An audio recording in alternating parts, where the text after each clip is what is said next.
So first I welcome all of you to India in this, Indian Smart Utility Week 2020.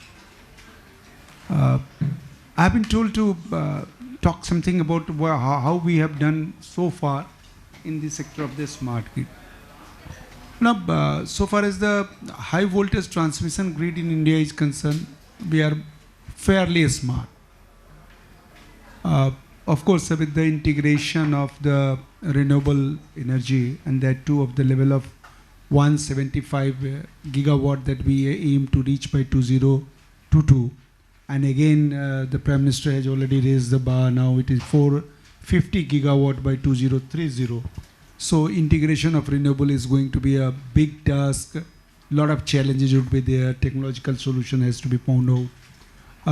That will affect not only the high voltage transmission grid, but also the distribution grid. Low voltage means 11 kV and below. In India, we embarked on this journey 10 years back almost, more than that. And we have now a national smart grid mission, which is based in, which is hosted in the Power Grid Corporation of India.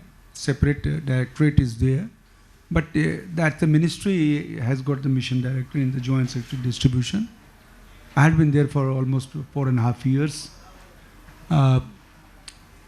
We started with our RIP-DRP project and we had some small smart grid pilots.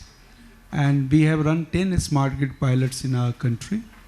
One of them is with the IIT Kanpur. And that's not only the grid but the smart city concept also the pilot is going on. Almost all the pilots are now coming to conclusion. And so we have good amount of experience and knowledge, we know our shortcomings, we know some direction towards which we have to improve upon. And in the meantime, the country has felt that smart metering particularly is the first step towards the smart gridding of the distribution network. Apart from, say, modernization in the normal electrical equipments, which are not only, no longer the electrical equipment have the 25-year cycles. I mean, they all are mostly now contrived through some IT-based activities, and the cycle have also, the life cycle has also reduced to 7, 8, 9 years, 10 years, except for the bigger ones like transformer and things like that.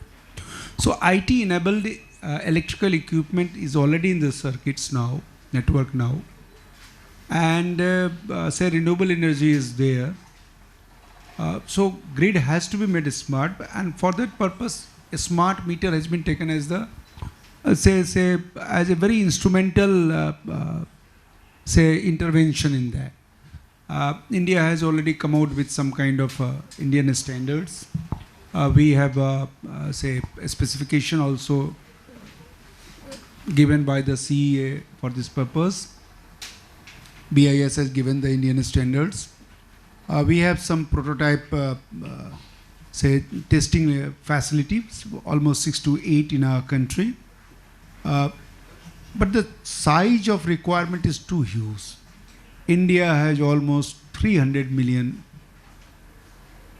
sorry, not 300 million, I'm correct, 30 crore, 300 million consumers. And converting all of them to the smart meters, and that too the country plans not more than 5 years for that purpose, is a big job. Not only for the availability of the supply, but also for the manpower and the skill to install them properly. The second point is all our discoms are not financially very sound. Some of them needs financial support also. And because they are not financially very strong, they do not want to invest upfront in the smart metering. Therefore, there are two ways. One way is that the government chips in and gives some financial support. But government would also not like to give 100% financial support. Ultimately, power is being managed on a commercial principles also. Those consumers who are using power must pay it and also. So if a large amount of money goes in capex of capital expenditure for smart meters, the tariff is going to go up. So that again a question of affordability comes. And therefore, some business model has to be found out where the distribution companies do not have to invest upfront large amount of money. Government may chip in for some amount of financial or transaction, say a financing kind of thing, transition financing kind of thing. And it operates on a OPEX model. There are many such models operating even where the meter manufacturers are chipping in, where the financiers, meter managers are chipping in. UK has some model, and then there are some say data managers are also coming, data management systems are, DMS is also coming kind of thing. We already have embarked upon, because under IPDS we had a scheme here, Integrated Power Development Scheme, and under that also something around 850,000 smart meters have been sanctioned to the different states. But then what we find that meters on the EPC contract is available easily, but then meters with management system, very few bidders are coming, or very few people are eager to experiment with many. The second thing is that once you install a smart meter in the system, now a smooth integration of that and data flow with the best of the say data companies, we have found there was many hiccups which say delays the project. Many of them have already improved also. Now things are happening. More than I think more than 1 million meters have already been installed. So that is one of the aspect. Affordability. The point I am saying, the affordability of the smart metering, the new business models. We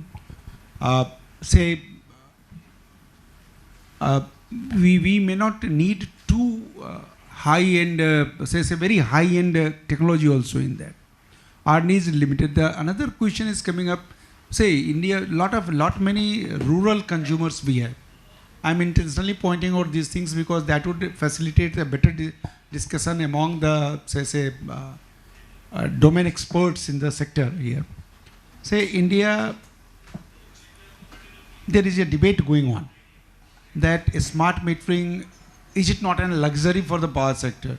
Whereas large number of consumer might not have been metered even today, and flat rate tariff is there. So why should it be? But then there is another aspect. The financial health of the DISCOMs are not good because billing is not always regular. Collection is not always regular. If the default consumers are there and their payment has not been, disconnection is not possible. Smart metering really helps it. In rural area, the concentration of the consumer is also very less. And therefore, the transaction cost of billing, collection and all those goes on.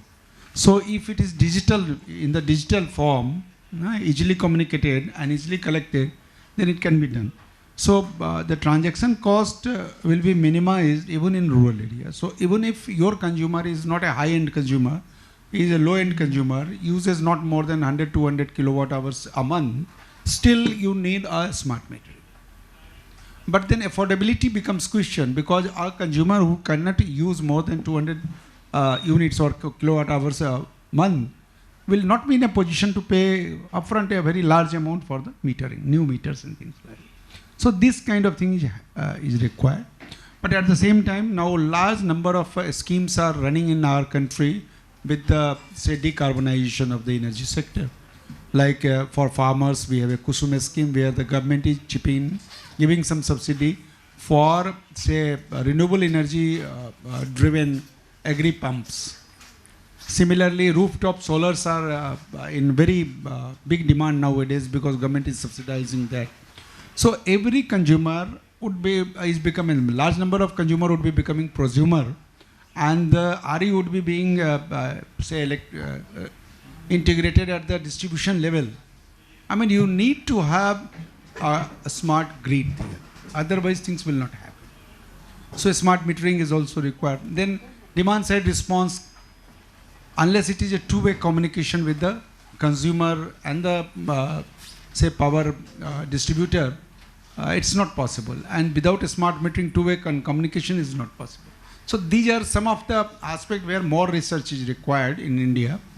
Not because basic technology is known to the say the people, researchers here, the academics here, as well as the say business groups also, who are in the business of say developing technology for the technology or the material suppliers for the grade or for the metering and things like that. But the point, it has to be made affordable. So affordability is one question. The size is, the requirement is so high, and timeline for the implementation is so short. So how to speed up the thing? So is skill required for that. Large number of manpower is to be a skill. And similarly, the data mining, I mean the large amount of data now will be available with you when you go for the smart meters. How to use those data to improve the performance of the power distribution company. These are some of the issues which are very, very important for our country. And I wanted to bring it on the table in advance, because the domain experts, when you people are interacting from both the sides, I mean, that can, you can find out solution for that, or try to attempt, you can attempt to find out solution. And also there could be an opportunity for the business alliances between the two countries. So that's my idea to bring here. Thank you. Ladies and gentlemen, dear colleagues, it's a real pleasure to be here today. It's the second time that I joined the Indian Smart Utility Week, and I've heard that it is bigger and bigger each year, and I think that the quality of the speech are improving, and the projects that we are conducting in India are going better and better every year. So it's I will focus my speech today on energy transition, with the main question that everyone asks himself: Will we be ready to meet our 2030 horizon targets? And what are our industrial assets and challenges in order to meet this collective challenge? As a Chief Technical Officer of Enedis, the major French DSO, I will illustrate my speech with a concrete example taken from the French context. First of all, I think it is important to share together the fact that energy transition no longer stands at the proof of concept. It is an industrial reality. Production capacity and power generation from renewable sources are increasing every day. In parallel, we see a move toward decentralization of energy. Each year at Enedis, we connect to the grid more than 40,000 new local producers. Consumers start to play an active role too. There are already millions of self-consumers in Europe. In France, their number doubled last year. Along with self-consumption, storage facilities are growing. Nearly 5,000 batteries are coupled to the French grid. Smart meters are become a reality. In France, we will, in the next weeks, arrive up to 25 million. And I think with the projects that we have with ESL in India, in the next weeks, we will come soon to 100,000. Thanks to the development of smart meter, we are also seeing a takeoff of the empowerment of consumers and their power supplier, as well as local authorities. Innovating offers from energy suppliers are multiplying based on our smart meter technology. Power data are available for local authorities, allowing them to better design and control their energy policy. In the transport sector, which accounts for 1/3 of greenhouse gas emissions in France, transition to new decarbonated mobility technology is underway. Electric vehicles sales are rising, entire fleets of buses are electrified, electric mobility progressively enter the industrial phase.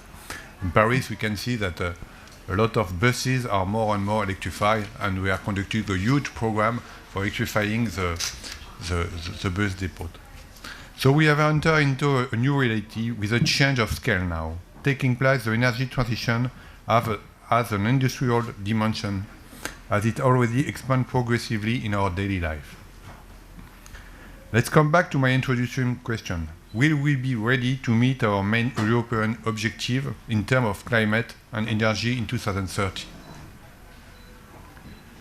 To answer this question, let us first project to ourselves in 2030 for a few minutes. Just in France, we anticipate, which is compared to India, it's quite small, but for France it's quite big. We anticipate more than 100 gigawatt of capacity of renewable, in priority to replace existing fossil fuel power plants and others. In some scenarios, we also anticipate about 8 gigawatt of self-consumption, 6 gigawatt of flexibilities, which is depend on smart grid evolution, and about 5 million of electric vehicles along with 7 million of charging points.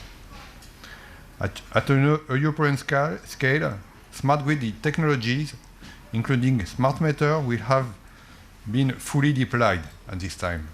The expected arrival of 5G communication will have allowed to accelerate the development of the Internet of Things and therefore the potential of smart grids. Electricity mobility will be totally deployed. Several factors will have been already accelerated this evolution.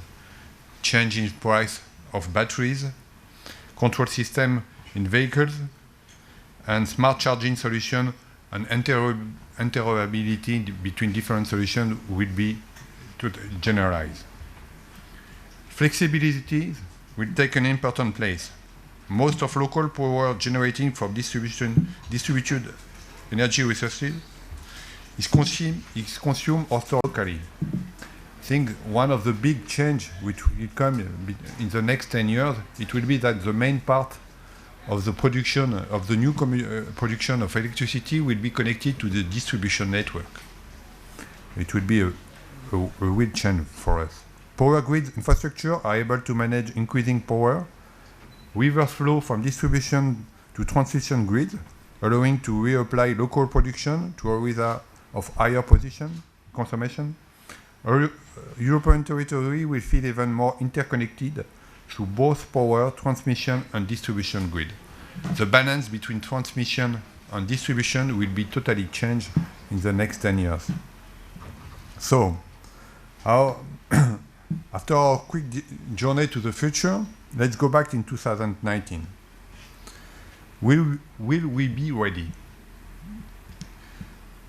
For the point of view of Enedis in France, we think that yes. And I think most probably in India it will be the same.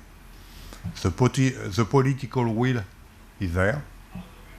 Societal expectations are strong with climate urgency on the agenda.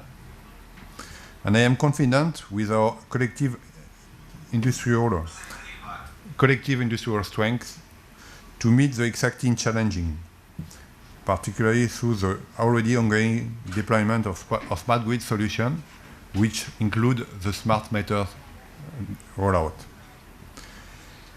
With regard to Enedis, our smart metering program will be fully terminated in 2022, 8 years before 2030. And the recent development in empowerment of the market player will be sharply accelerated in the next future. Beyond smart meters, smart grid are already a daily reality for grid cooperation and will strengthen in the years to come. We can today, with the smart meters that we have deployed, have preventive maintenance, and we can see default before they arrive. Our smart grid rollout will be terminated in 2020, and now we are really providing new flexibility solution to the market. We are therefore convinced of the capacity of electric grid to support the acceleration of renewable energy, self-consumption, and electricity mobility. All these issues will will have to be supported by the regulation. And the regulation in France have taken a huge part of the impact that the change have to be met in the next years. And we are fully supported by the regulator. Cyber security will be a key element that we have to address in the next years, because more the smarter the grid is, the more cyber security you need, because in case of a default, you have to be sure that you are able to cope with this problem. And we can see we have recently even in the energy sector, not in our company, suffer from cyber attack in France, and we can see that this issue is a key one that we have to be sure that we are able to manage. So. So I think that the change on the model will be key in the next year, between the balance between the local producer, the central producer, and the network will be the grid, which will be the link between all these new ways to collect and to consume energy. So what I can say at the end is that for 2030 we will be totally ready, I think, to meet the expectation of the society. I think the partnership that with huge companies that we have, like Schneider Electric, Atos, Accenture, and other on the projects that we are conducting in France, in Europe, and in India, will be a key success, a key success for the next years. So the willingness of European power industry to continue its commitment to energy transition, not only in Europe but also here in India, will be a key success.